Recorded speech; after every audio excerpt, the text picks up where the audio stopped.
303 billion barrels of oil, more than Saudi Arabia, more than any nation on earth, all beneath Venezuelan soil. And therein lies the problem. This isn't a story about democracy or human rights. Those are just the marketing slogans. This is a story about empire, resources, and what happens when your country commits the cardinal sin of controlling its own wealth. It's also a story about how we're told to support wars, and why the same script keeps working. When oil was struck in Venezuela's Maracaibo Basin in 1914, everything changed. By 1948, Venezuela produced more oil than any country except the US and the USSR. American companies like Standard Oil, Gulf, Exxon controlled the fields and reaped massive profits, while most Venezuelans remained desperately poor. This is what economists call the resource curse. Blessed with oil, cursed with dependency. By the 1990s, despite sitting on black gold, 80% of Venezuelans lived in poverty. The government had privatized industries and implemented IMF austerity, while oil revenues enriched a tiny elite and foreign corporations. In 1989, when the government raised gas prices and cut food subsidies, the poor exploded with rage.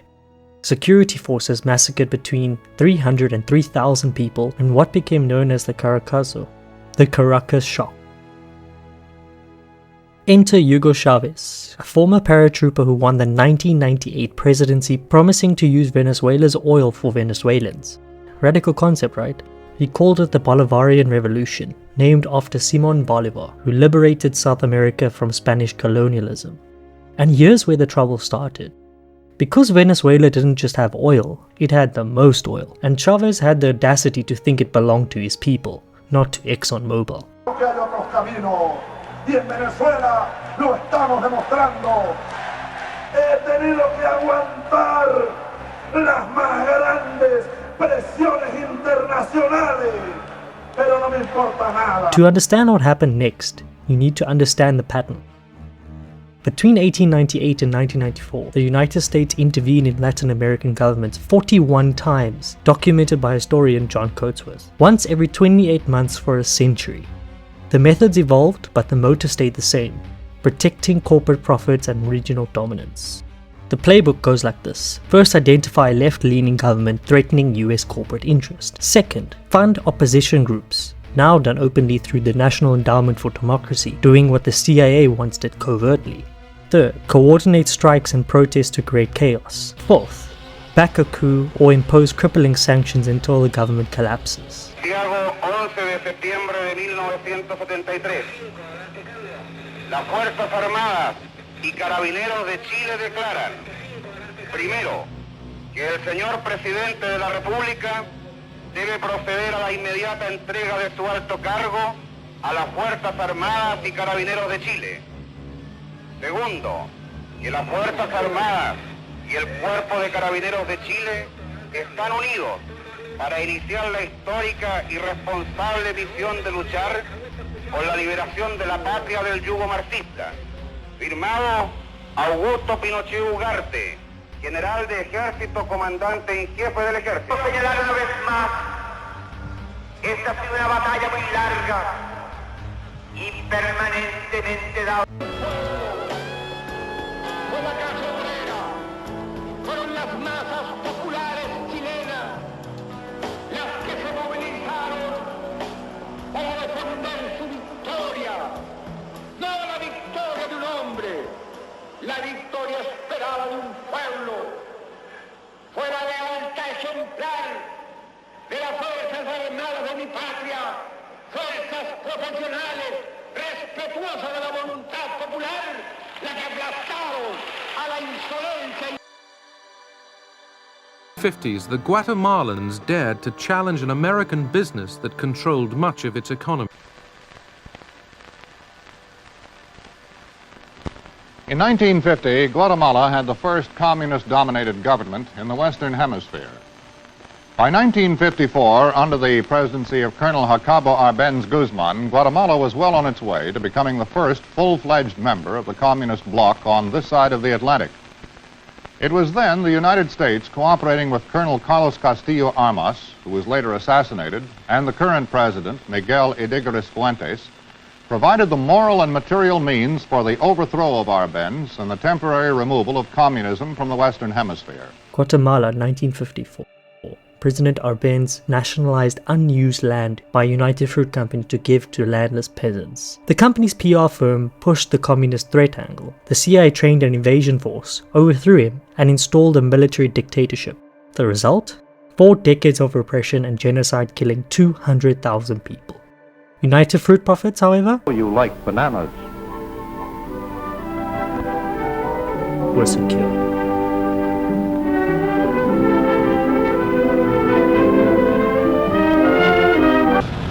Chile, 1973.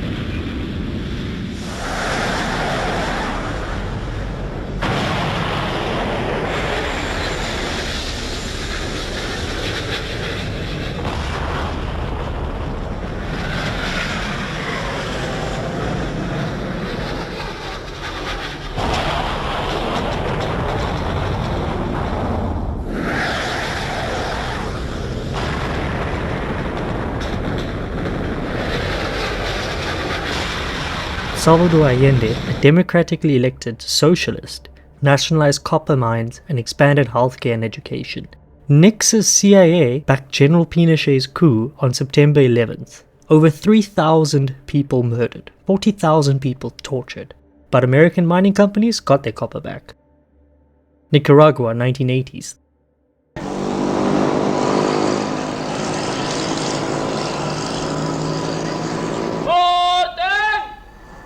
Great, thank you.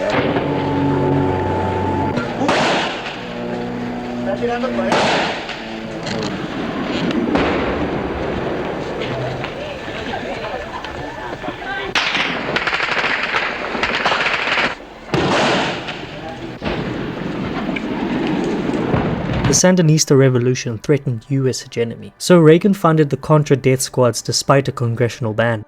30,000 people dead. A country devastated. The pattern repeats because the system demands it. In the words of Professor Greg Grandin, historian, it was never about democracy. The US backed brutal dictatorships across the hemisphere. It was about economic nationalism. Any government that wanted to use its own resources for its own people, that challenged the Washington consensus of privatization and corporate access, that was the real red line. And Venezuela was about to cross it. But first, Washington needed support, and that's where the media comes in. If you've got deja vu watching Venezuelan coverage, there's a reason. We've seen this movie before. Same director, same script, different country.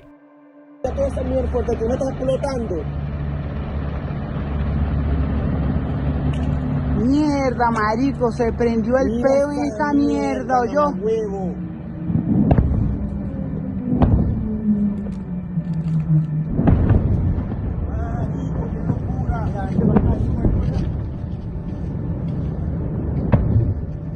Marico, llegamos a tiempo a la casa, ¿oyó? Marico, mira esa mierda.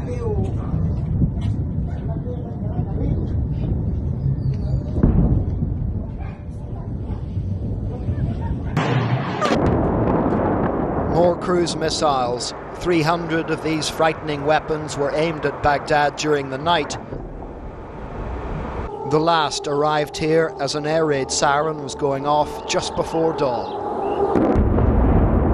February 2003, Secretary of State Colin Powell tells the UN that Iraq has weapons of mass destruction. The New York Times, led by reporter Judith Miller, had published stories about intercepted aluminium tubes claimed to be for nuclear weapons development, later proven false.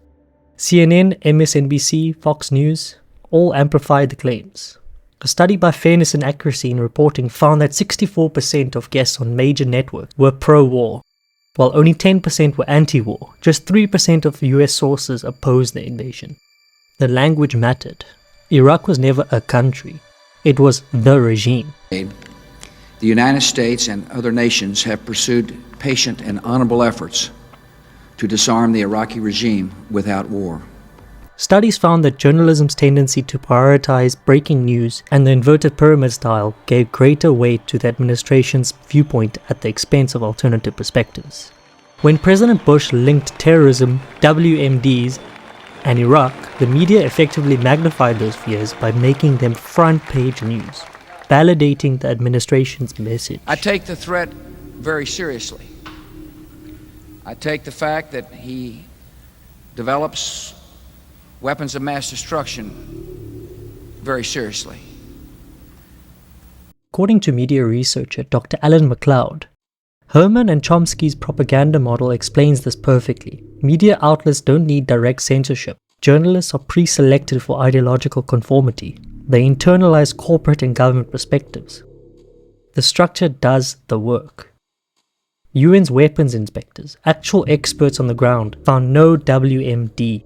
Hans Blix reported in January 2003 that Iraq had cooperated rather well with inspections and that inspectors had accessed all requested sites. Former Inspector Scott Ritter pointed out that earlier inspections had verified a 90 to 95% level of disarmament. The media buried these reports. The Washington Post ran skeptical articles by Walter Pincus and Joby Warwick on pages A17, A29 and A13, while pro-war editorials dominated the front page.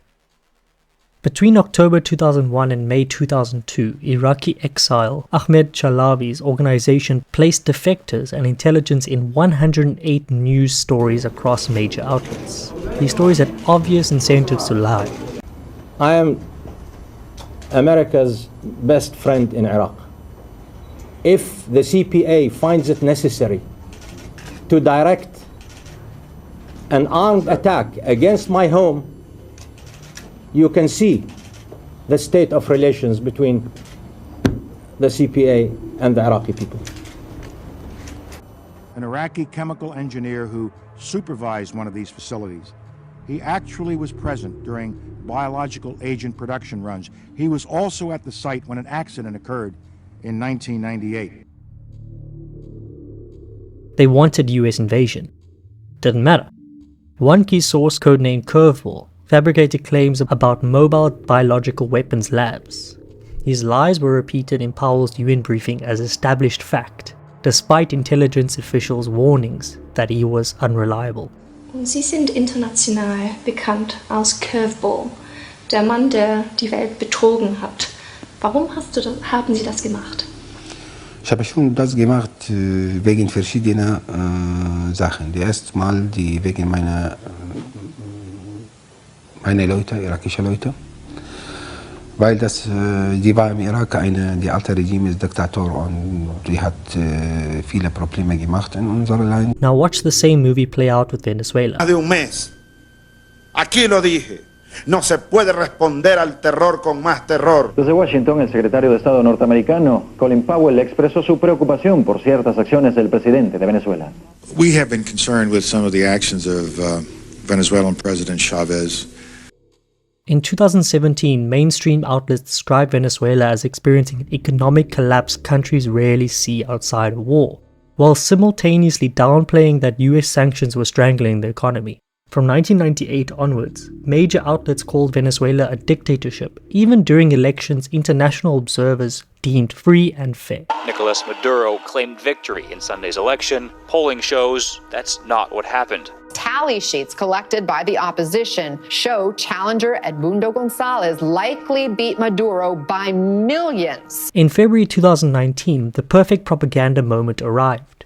Opposition protesters and US officials claimed Maduro's forces burned aid trucks at the Colombian border. CNN, the BBC, the New York Times ran with it. Marco Rubio tweeted dramatic photos. It was proof of the regime's brutality.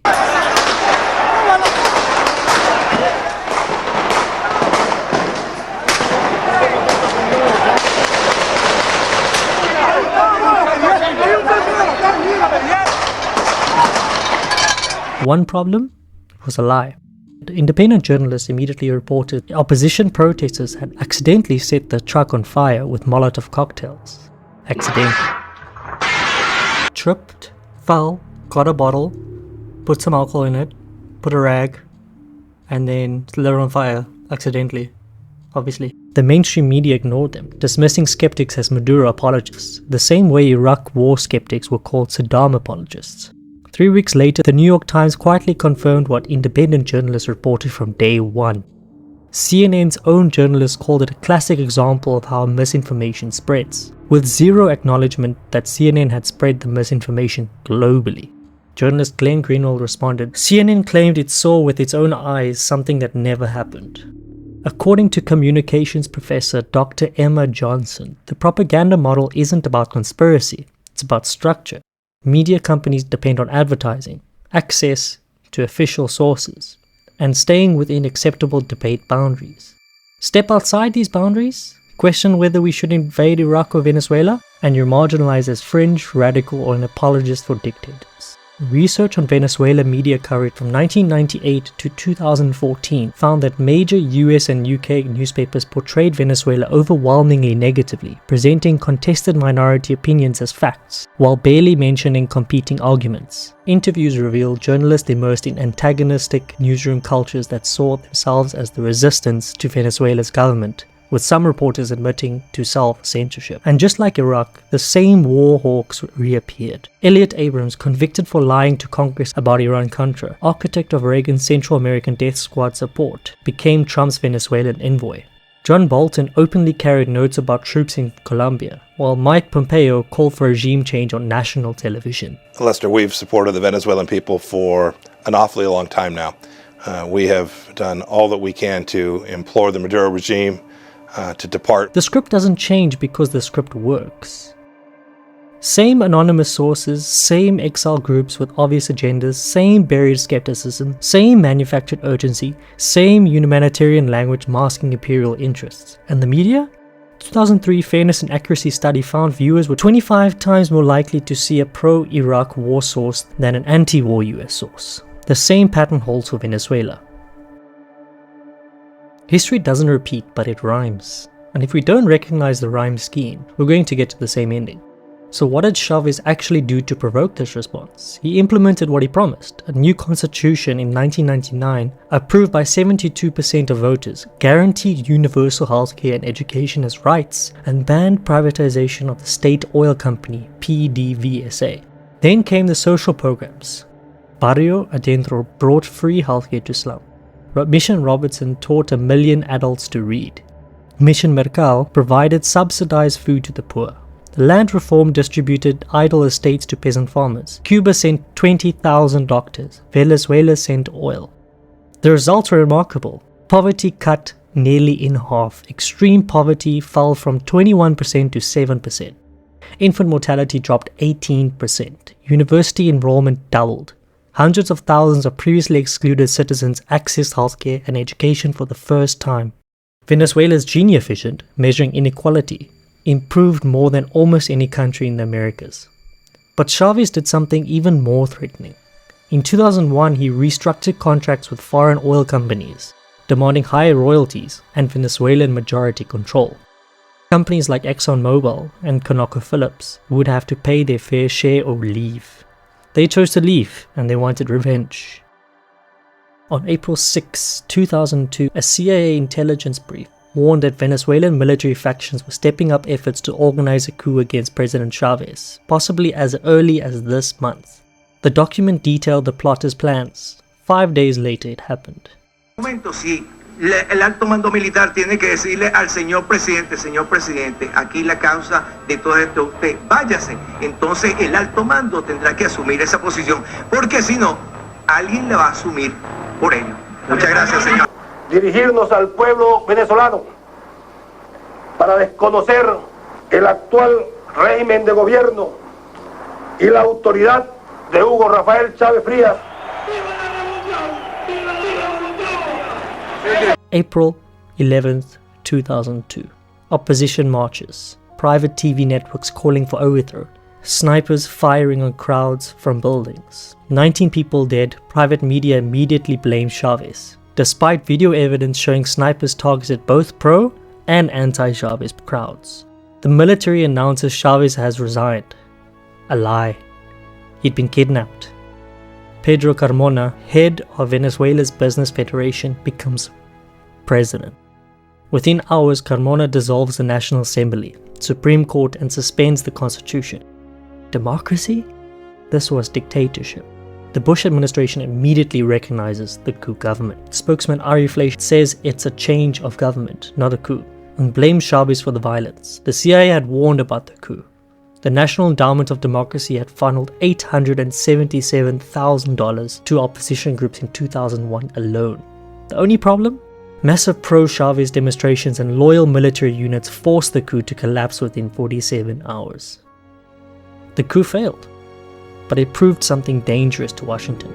Venezuela's revolution had popular support. Military force wouldn't work. Time for economic warfare.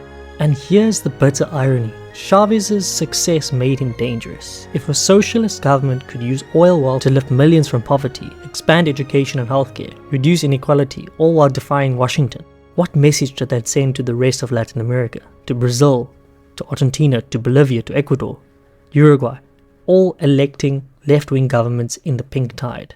It said there is an alternative, and that alternative had to be destroyed.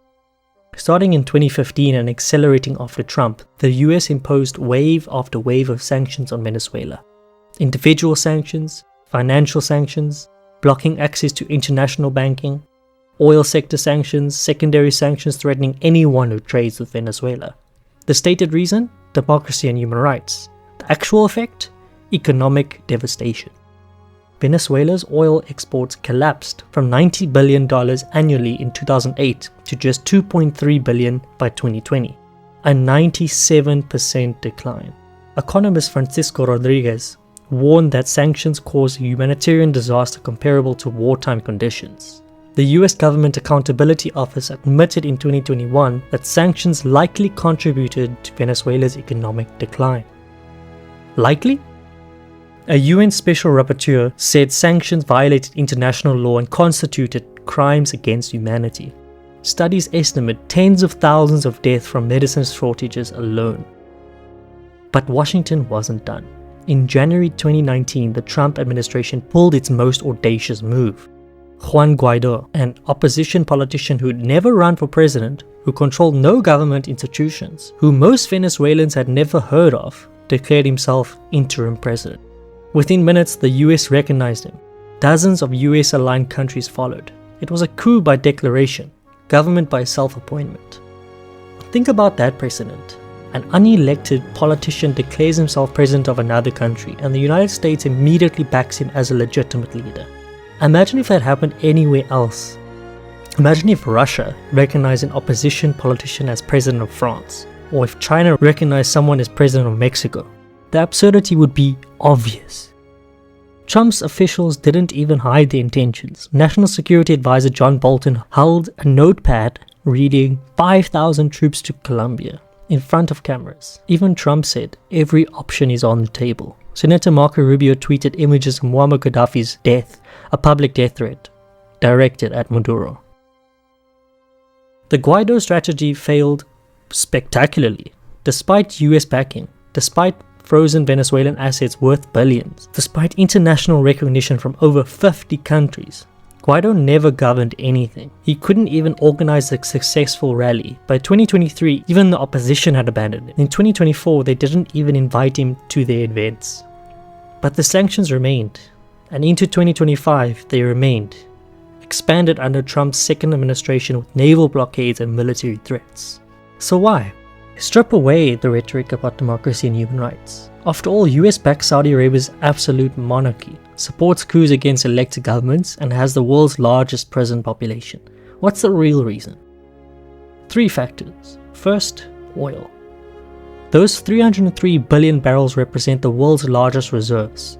Venezuela was supplying up to 2 million barrels per day to the US in the early 2000s. When Chavez nationalized the industry, profits that flowed to Houston stayed in Caracas. ExxonMobil and ConocoPhillips lost billions in assets. They want them back. Second, geopolitics. Venezuela's alliances with China, Russia, Iran and Cuba challenge US regional hegemony. For a foreign policy establishment raised on the Monroe Doctrine, the 1823 declaration that the Americas are Washington's sphere of influence, these alliances are intolerable. Venezuela trades with China, receives Russian investment, and exchanges oil with Iran. This is the real threat. Third, and the most dangerous, the example. If Venezuela could successfully nationalize resources, redistribute wealth, implement socialist programs, and prove there's an alternative to neoliberal capitalism, what would stop others from trying? From 1999 to 2019, left-leaning governments swept Latin America. Brazil's Lula, Argentina's Kirchner's, Bolivia's Morales, Ecuador's Correa, Uruguay's Mujica, Nicaragua's Ortega, the pink tide. Venezuela was the vanguard, showing that resource nationalism could fund social transformation. This isn't a conspiracy theory, it's documented history. Every Latin American government that challenged corporate interests faced US intervention. Guatemala's Arbenz threatened United Fruit, overthrown. Chile's Allende threatened copper companies, overthrown. Nicaragua's Sandinistas threatened regional hegemony, decade-long proxy war. Brazil's Dilma Rousseff threatened to regulate oil, impeached in what many call a parliamentary coup. Bolivia's Evo Morales threatened lithium interests, coup in 2019. The pattern repeats because the system demands it. As one analyst wrote, many no longer accept narratives that frame intervention as humanitarian, while ignoring historical patterns of disruption, economic collapse, and prolonged conflict. Despite 2 decades of economic warfare, despite coup attempts, despite international isolation, Venezuela endures. The social programs continue, though strained. The oil remains nationalized, the people resist. Is Venezuela's government perfect? Of course not. No government is. Economic mismanagement happened, corruption exists, mistakes were made, serious mistakes. The post-Chavez era under Maduro has been marked by real problems, authoritarian tendencies and legitimate grievances. But none of it, justifies economic sanctions that kill civilians, coup attempts that undermine democracy, or asset theft that violates international law. The UN Charter guarantees national sovereignty and the right to self-determination. It protects nations' rights to control their own resources. When Bolivia's representative addressed the Security Council, he urged attention to the US assertions that all options are on the table, noting that such policies have proven tragic for many countries in the region. External intervention, economic or military, violates international law. But international law means nothing without international solidarity. The question is simple: do we stand with empire or with sovereignty? Do we accept that might makes right, that resources belong to whoever can take them, that Latin America exists as Washington's backyard? Or do we say that nations have the right to control their own wealth, to choose their own economic systems, to make their own mistakes and celebrate their own successes? The Venezuelan people didn't ask for American intervention, they asked for healthcare, education, dignity, control of their country's wealth. That's not radical, that's basic sovereignty. Recent reporting warns that US military intervention could trigger chaos comparable to post-invasion Iraq, with devastating humanitarian consequences across the hemisphere. We've seen the story before. We know how it ends. Sanctions kill, coups destroy.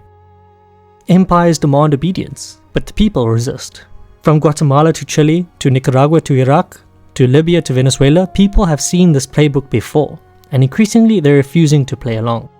The media sold us Iraq with lies about WMDs. They're selling us Venezuela with lies about humanitarian intervention and the drug war. The scripts are nearly identical. The sources are just as dubious. The consequences will be just as catastrophic. But this time we have a choice. We can recognize the propaganda for what it is. We can refuse consent. We can say no to another war based on lies. The message is clear, the demand is simple. Yankee, go home. No queremos una guerra en el Caribe ni en Sudamérica. No. Not war. Just peace.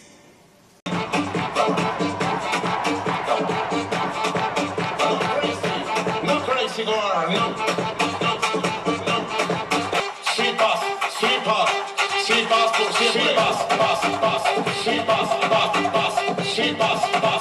Váyanse al carajo, yanquis de mierda, que aquí hay un pueblo digno.